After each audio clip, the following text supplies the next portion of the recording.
UEFA champions league के round of 16 कल आखिरकार 6 महीने की ब्रेक के बाद अपने अख्ताम को पहुंचे, और उसके अंदर जो बड़ी बड़ी एलिमिनेशन थी उन पर अगर बात करें तो यूवेंटस एलिमिनेट हो गया, रियल मैड्रिड एलिमिनेट हो गया, साथ में लिवरपूल तो खैर पहले एलिमिनेट हो चुका था 6 महीने पहले, तो उन्हें पता था कि उन्होंने फोकस सिर्फ लीग पर ही करना है। लेकिन कल रात को जो सेकंड लेग के मैचेस हुए उनमें एक मैच हुआ नेपोली वर्सेस बार्सिलोना का एट कैंप नाउ, और साथ में दूसरा मैच हुआ Bayern versus Chelsea. So in this segment we will try to talk about these two matches, और हम शुरुआत करेंगे बार्सिलोना वर्सेस नेपोली के साथ। हसन, पहली लेग 1-1 थी, ठीक है, और उसके बाद ये सोचा जा रहा था कि नेपोली अभी भी अपसेट कर सकता है, कीपिंग इन माइंड कि उन्होंने पहले कुछ कुछ सालों में बार्सिलोना के खिलाफ रिलेटिवली डिसेंट परफॉर्मेंस दी थी। तो how do you, I mean what are your first thoughts out of this match? क्या बार्सिलोना हमें उसी तरह, हालांकि क्योंकि फाइनल स्कोर लाइन अच्छी खासी इंप्रेसिव थी इन बार्सिलोना's favour, was this the Barcelona of old, या फिर it was just that Napoli never showed up? लेकिन the first thing that you have to remember is कि जब बार्सिलोना, जब मैं पहले बात कर रहा था नॉर्मेलिटी और अनोमलीज की, Barcelona of old is a once in generation, once in a lifetime team, वो दोबारा नहीं आती। मतलब जो 2008 से लेकर स्पेशली जो गार्डियोला वाली थी, to an extent even Vilanova और लुइस एनरिके के साथ भी it was a great team, लेकिन वो वाली Barcelona it's never coming back. But क्या वो इस स्क्वाड के साथ can they reach their potential? That is the question they have to answer. I think कि कल के मैच में they were probably better than they been through most of the season, especially first half में। Quique Setien की जो style of play, at least they were trying to play that way, but at the end of the day it's इस वक्त Barcelona comes down to simply this कि Messi और Suarez ने जितवाना है तो जितवा दें, otherwise there is not much जो बार्सिलोना कर सकता है, बिकॉज मिडफील्ड से कोई उस तरह नहीं आ रहा। इट्स नॉट लाइक कि कोई इनिएस्टा है, they don't have an Iniesta. Rakitic isn't the Rakitic जो 2015-16 में था। ग्रिezmann कल भी स्टार्ट किया, बट लाइक मतलब इस वक्त मैड्रिड और बार्सिलोना की जो असल राइवलरी है वो ये है कि ग्रिezmann और हज़ार्ड में से बड़ा फ्लॉप इस वक्त कौन रहा है।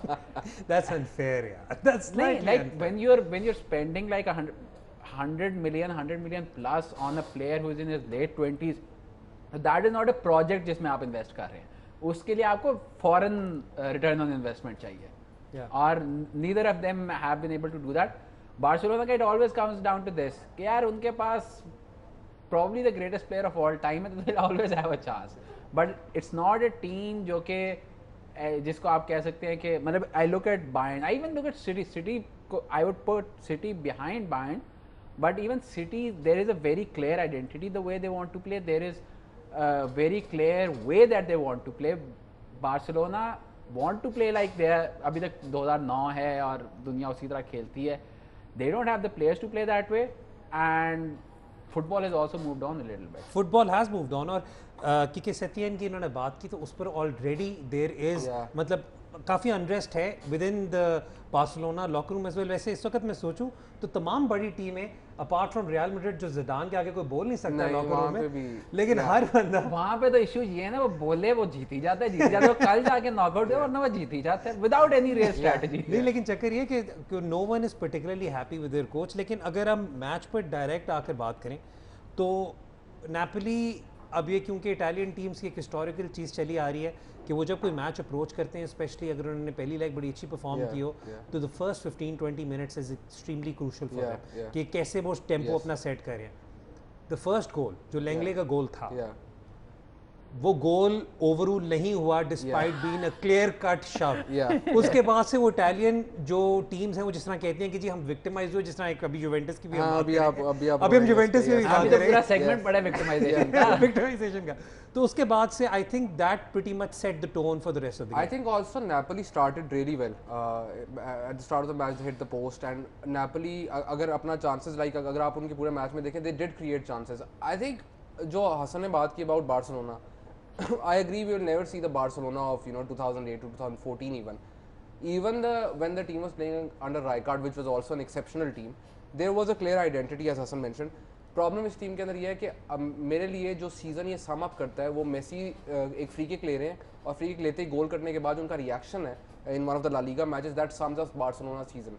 क्या आपने मैनेजर को मिड सीजन सैक किया, जिस मैनेजर को आप लेके आना चाहते थे वो रेडी भी नहीं था कि वो आए, बोर्ड रूम में इतने मसले हो रहे हैं, आपने प्लेयर्स को ब्लेम किया, प्लेयर्स ने पहली दफ़ा आके कहा कि हाँ प्लेयर्स को क्यों ब्लेम कर रहे, there is a clear divide between the players and what's happening at the board room level. Setien basically दरमियान में फंसे हुए हैं इस वक्त, और हिज ओन स्टेटमेंट जो ग्रीजमैन वाली हसन ने बात की in one of the matches, उससे पूछा कि क्यों नहीं ग्रीजमैन को तुम लेके आए, तो ही सेड कि वो हमारा फ्लो तोड़ देता है। When your most expensive player signing in recent times, उसके बारे में ये बात हो रही है, तो इट शोज यू कि where does he stand. and the general reports or whatever coming out of Spain are ke maybe Messi has an issue with him, but that's not true. Like one thing I will say is कि जब Barcelona की वो great team होती थी, and this just to sum this up on where Messi is and where Barcelona are at the moment, तो मुझे हमेशा issue होता था जब लोग कहते थे कि सिर्फ मेसी है, because he was surrounded by so many great players and उनकी प्रॉपर टैक्ट। पिछले 2 साल से वाकई में सिर्फ मेसी है, बिकॉज बार्सिलोना अगर गोल करता है तो मेसी का असिस्ट होता है, अगर बार्सिलोना गोल करता है या मेसी खुद गोल कर रहा होता है या ही इज इन्वॉल्व्ड इन सम वे, ठीक है। Suarez is still, मतलब he's not at his peak but he's still doing something, but like think of it this way, Iniesta की कौन है रिप्लेसमेंट, चावी की कौन है replacement, Arthur Melo was supposed to be the replacement. Neymar की कौन है replacement, Neymar was basically David Villa's replacement. नहीं, नेमार बेचा फिर वापस लेना था, like the entire thing that's happening at Barcelona right now is a Puyol की कौन है रिप्लेसमेंट। असल मसला तो वहाँ पे है ना कि बार्सिलोना का, मतलब अगर इफ बार्सिलोना वाज जिस तरह रियल मैड्रिड लीग जीता है कि भाई आगे से 1-2 गोल कर लेंगे but your defence has to be super strong. Barcelona have Messi and Suarez अगर आपके पास आ गए हो, you can win every match अगर आप यूरुग्वे की तरह खेलो, राइट? ठीक है, but they can't play that way क्योंकि उनके पास वो डिफेंडर अच्छा नहीं है। बार्सिलोना पे हमने वैसे काफी ज्यादा लंबी डिटेल कन्वर्सेशन कर ली। Napoli I think have overachieved this season. Napoli का बस I just want to say their manager is amazing. I was going to say कि like however bad Barcelona are, they won't be knocked out by a team जो अपनी league में 7th आई है। ये जी इन्होंने अपनी तरफ से मुझे पॉइंट मारा है जुवेंटस को। इस पे हम अगले सेगमेंट में बात करेंगे, डिटेल में करेंगे, लेकिन Napoli I think has over achieved this season with Coppa Italia and this they have some silverware to go ahead with। लेकिन बार्सिलोना का जहाँ पर हमारे दोनों एनालिस्ट ने कहा कि भी रिलायंस है ऑन लियोनेल मेसी, और इनफैक्ट हसन चीमा ने लुइस सुआरेज पे भी बात की। तो अब बात करते हैं दूसरी टीम की जो इस वक्त लग रहा है कि कोई भी वीकनेस नहीं है, जो जिसके साथ ये क्वार्टर फाइनल खेलेंगे।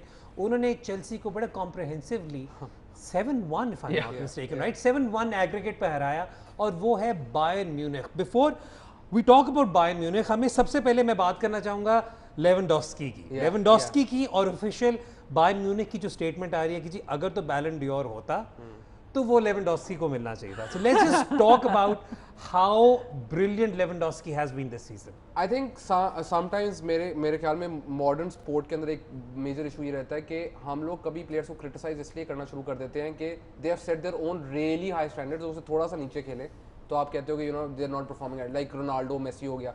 And in that bracket there is another player Lewandowski, जितना कंसिस्टेंट गोल स्कोरर वो इन यूरोप रहा है over the last 6-7 years, I don't know for how long, but even by his own standard this is an exceptional season. And Leva this season अगर आप बात करें he's breaking all sorts of record। अभी मैं हसन से बात करता before we went on air के उसके पास ये भी चांस है अगर 2 lakhs का क्वार्टर फाइनल नहीं है, 2 lakhs का सेमीफाइनल नहीं है, he's already had 13 goals in the Champions League।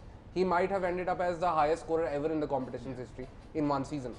So he's right now I think he's amongst the best players in the world। नहीं, और हम क्योंकि हमने ब्रेक भी लेनी है, लेकिन जिस तरीके से बायर्न खेला, एक बहुत कन्विंसिंग तरीके से खेला। आप तो खैर उनका पूरा सीजन फॉलो भी करते रहे हैं। They are the best team in Europe, एक, और दूसरा ये लेवा वाली जो and you have already said that you think that they are better than Pep City. या ओके, इजीली। और दूसरा ये कि जो लेवा वाली बात कर रहा है, पिछले 5 सालों में only 3 guys have scored 200+ goals। Ronaldo has I think 202, Messi के 220 के करीब हैं, और लेवा हैज अबाउट कल के बाद 219 हो गए, which is like almost close में। And this is his best season ever. So that is how good it is। But वो जो बायर्न की जो चीज़ें हम ब्रेक से पहले पाकिस्तान की बात कर रहे थे, the lack of ruthlessness, the lack of उस पर I wanted, because I know you guys और जितने भी फुटबॉल के फैंस हैं पाकिस्तान में, they have like an understanding of जो प्लेयर किस तरह के होते हैं। तो there was this quote from Thomas Muller before the Chelsea match कि first leg was 3-0, बात चल रही थी कि बड़े कमबैक्स हो रहे हैं पिछले 2-3 सालों में चैंपियंस लीग में, मतलब 3-0 का 4-0 भी रिजल्ट जो है वो ओवरटर्न हो रहा है। The exact quote was We want to show them from the very start that there is no hope and there is no point hoping for a miracle. I think I think that is Muller and that is Bayern right now. Yeah. That is Muller, और फिर अगर connect करना है तो that is what sort of ruthlessness you want from your Pakistani bowlers as well. But वो खैर उस पे There is no point hoping for a miracle. ये quote याद there is रखें. no point hoping for a miracle.